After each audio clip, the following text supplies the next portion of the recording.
Bora ler a Bíblia hoje? 15 minutinhos só. 1% de 24 horas. 1% do seu dia para você dedicar a Deus. Você tem 1%? Então vamos comigo. Nós estamos nessa jornada maravilhosa lendo o Evangelho de Lucas. Nós já estamos no capítulo 13, né? Hoje nós vamos começar o versículo 1 do capítulo 13. Vendo essas maravilhas que Jesus fez quando ele esteve aqui na terra, conhecendo, né, as Escrituras, sendo ensinados pelo Espírito Santo a cada dia. É isso que a gente faz quando a gente dedica um tempo para Deus. É conhecê-lo mais, é buscar aprofundar o nosso relacionamento com Ele, né? E é isso que a gente está fazendo aqui nessa caminhada. E hoje a gente vai falar sobre duas palavrinhas muito, gente, mas muito importante no plano de salvação de Deus. Essas palavras são pecado e arrependimento. Hoje Jesus mais uma vez vai falar sobre essas palavras. Essa palavra pecado, que foi o estopim de tudo que há de ruim nesse mundo. Quando você estiver passando por algum problema, por alguma dificuldade, quando você estiver num beco sem saída, lembre-se dessa palavra, pecado. Ela foi a origem, né, de todo o mal, né? Tem várias ramificações, né? Existem vários tipos de pecado, né? Pecado originário por ganância, por inveja, né? Mas a palavra pecado, ela vem com a sua raiz, né, mais profunda, digamos assim, no desejo, né, no coração. Tudo começa no desejo. Tudo começa em uma intenção que depois se materializa através de um tipo de pecado, né? Hoje Jesus vai falar do pecado, do arrependimento, né? E vai nos trazer uma parábola muito interessante sobre a necessidade de arrependimento, sobre nós termos uma nova chance. Esse Deus maravilhoso, Ele nos ama, Ele nos ensina, Ele nos conduz e nos dá uma nova chance. Vamos ler? Evangelho de Lucas, capítulo 13, versículo 1, diz assim: naquela mesma ocasião, que ocasião, gente? Jesus estava ensinando várias pessoas, uma multidão de pessoas. E aí no capítulo 11, 12, ele ensinou sobre várias coisas. E a gente viu no último vídeo que ele falou que ele não veio trazer paz, ele veio trazer divisão. E a gente explicou o que ele quis dizer com isso. E nessa mesma ocasião, capítulo 13, versículo 1, algumas pessoas chegaram e começaram a comentar com Jesus como Pilatos havia mandado matar vários galileus no momento em que eles ofereciam sacrifícios a Deus. Olha só, Jesus está ali ensinando, está falando, né? Jesus tinha ensinos que confrontavam as pessoas, né? As pessoas muitas vezes elas estavam com o foco errado e Jesus trazia o foco delas para o que era realmente importante. E mais uma vez chegam umas pessoas com um foco errado, né? E falam: olha, Jesus, você tá sabendo? Pilatos mandou matar um grupo de galileus de forma cruel, quando eles estavam oferecendo sacrifícios ao nosso Deus. Vamos contextualizar isso aqui. Pilatos era o governador da Judéia, daquela região de Jerusalém, onde eles estavam, né? Pilatos, como governador romano, ele não tinha nenhum tipo de temor a Deus, ele sequer adorava o nosso Deus. Os romanos eram politeístas, ou seja, adoravam vários deuses. E os judeus, o povo de Deus ali na Galileia, naquela época, inclusive Jesus era judeu, eles viviam debaixo da opressão de Roma. Eles esperavam um Messias, um Salvador, que iria derrubar o poder de Roma. Eles esperavam um Salvador político. E essas pessoas estavam ali. Que horas que Jesus vai mesmo enfrentar Roma? Que horas que Jesus vai mesmo se levantar e derrubar o poder de Roma? A gente está esperando. Ele não é o Messias, então, a qualquer momento, ele vai se levantar contra Roma. E essas pessoas, vez ou outra, eles tentavam colocar Jesus contra Roma, para ver se Jesus se revelava de uma vez como Messias e mostrava seu grande poder. Só que eles esperavam esse poder político. E Jesus Jesus como detentor de todo o poder, que de fato poderia derrubar qualquer autoridade. Jesus vem trazer sempre um novo significado ao que ele veio fazer aqui, né? Então, as pessoas chegaram e falaram: olha, Jesus, você tá sabendo? Pilatos, o governador romano, pegou um grupo de galileus. Os galileus eram as pessoas que vinham da região da Galileia, região ao norte, né, do território de Israel. Era um povo um pouco mais menosprezado pelos judeus. Mas eles vieram até a Judeia oferecer sacrifício ali no templo de Jerusalém. E quando eles estão oferecendo sacrifícios no templo de Jerusalém, por algum motivo, né, Roma deixava os judeus cultuarem o seu Deus, desde que eles não trouxessem problemas para Roma.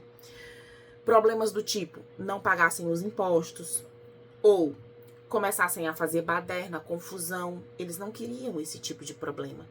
Então, por algum motivo, esses judeus desagradaram Roma, esses galileus desagradaram Roma, e Pilatos ordena que eles fossem mortos de forma brutal. E aí as pessoas chegam falando isso para Jesus, pensando que Jesus ia se levantar e ia, sabe, fazer uma movimentação e ia derrubar Roma de uma vez por todas, né? Ou, outra possibilidade, é que essas pessoas que estavam comentando isso com Jesus, por ser judeus ali da região da Judéia, perto do templo, que se consideravam mais religiosos do que os outros da Galileia, eles queriam dizer assim: Jesus, tu acha que eles morreram de forma tão cruel porque eles eram mais pecadores? E a gente tem isso, né? A gente tem disso, de julgar as pessoas por conta da forma cruel como elas morrem. As pessoas, nossa, fulano de tal morreu sufocado, morreu queimado. Isso aí é para pagar os pecados que ele fez na vida dele. A gente costuma analisar muito isso e julgar muito isso. Mas olha para a resposta que Jesus vai dar para essas pessoas quando eles chegaram com esse questionamento para ele. No versículo 2, então Jesus disse: vocês pensam que se aqueles galileus foram mortos desse jeito, isso quer dizer que eles pecaram mais do que outros galileus? De modo nenhum. Eu afirmo a vocês que se não se arrependerem dos seus pecados, todos vocês vão morrer como eles morreram. Vamos analisar esse trecho bem aqui. Jesus, conhecedor de todos os pensamentos daqueles que estavam ali, Jesus já atingiu o ponto certo. Era sobre isso que aquelas pessoas estavam falando. Era julgando a forma como eles morreram, querendo que Jesus respondesse assim: ah, sim, de fato, eles morreram de forma tão trágica porque eles realmente eram mais pecadores do que vocês. Mas Jesus diz: de modo nenhum. Eu afirmo a vocês que se vocês não se arrependerem dos seus pecados, vocês vão morrer como eles morreram. Mas Jesus continua no verso 4. No verso 4. E lembrem daqueles 18 do bairro de Siloé, que foram mortos quando a torre caiu em cima deles. Vocês pensam que eles eram piores do que os outros que moravam em Jerusalém? De modo nenhum. Eu afirmo a vocês que se não se arrependerem dos seus pecados, todos vocês vão morrer como eles morreram. Jesus traz um exemplo de algo que aconteceu e que a Bíblia não menciona, mas, ao que me parece, no bairro de Siloé, em uma região fora de Jerusalém, estava sendo construída uma torre, e a torre desabou e matou 18 pessoas, pelo que a gente lê aqui. E Jesus cita essa mesma tragédia, comparando com a tragédia dos que Pilatos havia mandado matar. Então ele diz, gente, vocês acham que o problema é isso aqui? É a forma como se morre? Vocês estão preocupados com isso? E aí Jesus vai dizer, se vocês não se arrependerem, ou seja, o arrependimento é mais importante do que a forma como se morre. Se vocês não se arrependerem dos seus pecados, Jesus fala 2 vezes, vocês vão morrer como eles morreram. E aí a gente começa a associar. Como assim? Se eu não me arrependo dos meus pecados, eu vou ter uma morte trágica? Gente, vamos analisar aqui o contexto da Bíblia toda. De nenhuma forma, Jesus, ele traz importância para a forma como se morre, mas para o estado em que você está no momento da morte. Não é a forma como se morre. Você tá conseguindo me entender? Se você morreu dormindo, se foi morte de afogado, se foi um assassinato, para Jesus isso não interessa. O que interessa é como você está espiritualmente, quando você morre. Você está com Cristo? Você morreu com Cristo? Ou você morreu só com você mesmo? Isso vai depender da forma como você estava vivendo no ato da morte, né? A forma como você vinha priorizando as coisas. Você priorizava só a sua vontade? Você vivia só para você mesmo? Ou você vivia para Deus? Ou você já tinha entregue a sua vida, as rédeas da sua vida na mão de Jesus? É isso que importa. Quando Jesus disse, se vocês não se arrependerem dos seus pecados, vocês vão morrer como eles morreram. De forma trágica, mas não na forma. Mas como será trágico morrer sem Cristo? Porque vai ser uma morte que vai te levar a um sofrimento eterno. Uma morte que vai te levar à morte verdadeira. A morte com Cristo nos leva à vida verdadeira. E a morte sem Cristo nos leva à condenação eterna, onde haverá choro, ranger de dentes. A morte com Cristo nos leva a uma vida eterna de alegria, onde não haverá choro, nem dor, nem morte novamente. Essa é a diferença que Jesus está ensinando aqui. Olha, se Jesus estivesse preocupado com a forma da morte, você acha que ele próprio não teria morrido de forma diferente? Lembra da forma como Jesus morreu? Jesus morreu da forma mais vergonhosa que existia naquele tempo. Só ladrões e assassinos morriam crucificados. Jesus morreu de forma vergonhosa, porque o tamanho do meu pecado, o tamanho do seu pecado era uma vergonha. E ele subiu naquela cruz espontaneamente, sabendo a forma como ele iria morrer. Mas ele não se importou, porque ele sabia como ele estava espiritualmente ligado com o Pai e que ao terceiro dia ele ressuscitaria. A forma como eu e você vamos morrer não deve nos preocupar, porque nós sabemos que estamos ligados com o Pai e sabemos que também ressuscitaremos, assim como Jesus ressuscitou. Amém? Pois bem, se Jesus, que nunca pecou, morreu de forma trágica, nós concluímos que ele não estava falando aqui da forma como se morre. Nós, sei lá, se você passar aí na sua mente, quantas pessoas não morreram de forma trágica? Às vezes a gente até cita exemplos, né?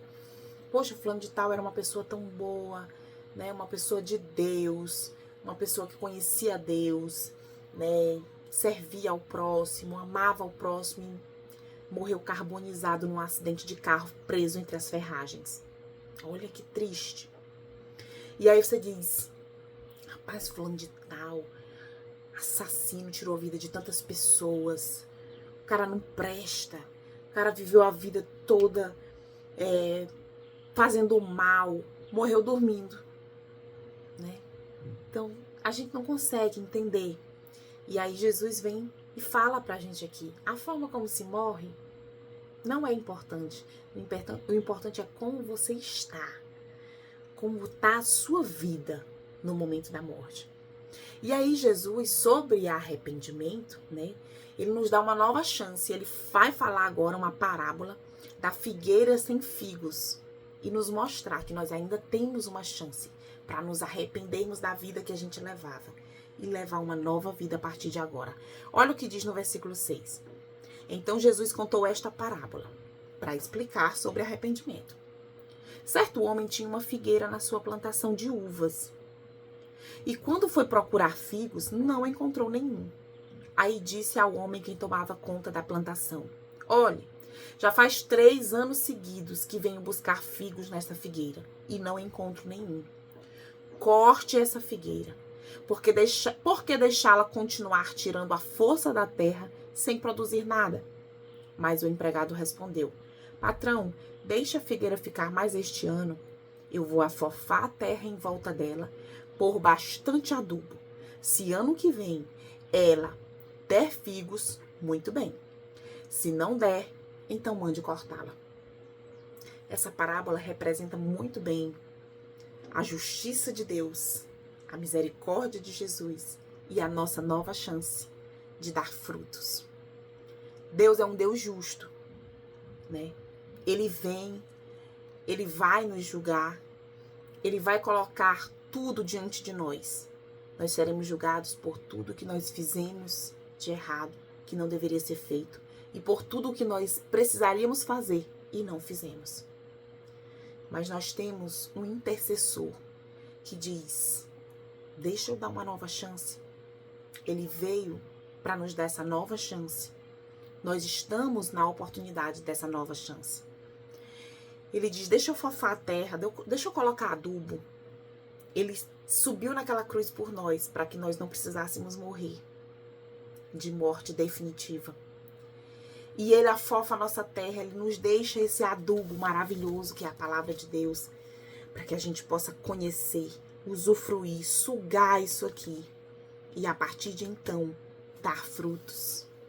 Através do entendimento da sua palavra, nós permitimos que o Espírito Santo venha habitar em nós e nos ensine a frutificar. O que é que nós temos feito, meu povo? Que ser humano nós temos sido aqui nessa terra, meu povo? Nós temos vivido para quê nessa terra? Nós precisamos conhecer verdadeiramente a Deus. Nós precisamos ser essa figueira frutífera, né? Uma figueira que dá frutos. Uma figueira que foi cuidada, que foi podada por um lavrador amoroso, que disse: não corta agora, deixa mais um ano, eu vou fofar a terra, sabe? Eu vou revirar, vai doer, vai. Podas doem, mas depois vem brotos renovados, brotos que vão frutificar, que vão abençoar outras vidas também. Eu oro para que essa palavra ela entre no nosso coração e traga em nós uma sensação, um alerta de arrependimento. Arrependimento verdadeiro. Que o Senhor traga à nossa mente tudo que a gente precisa se arrepender. Uma vida que até agora pode não ter agradado a Ele, mas que de agora para frente cabe a nós uma decisão de mudança definitiva. Que o Senhor nos abençoe e nos conduza durante todo o dia de hoje. E amanhã a gente volta falando sobre uma cura num sábado. Amém? Fica com Deus.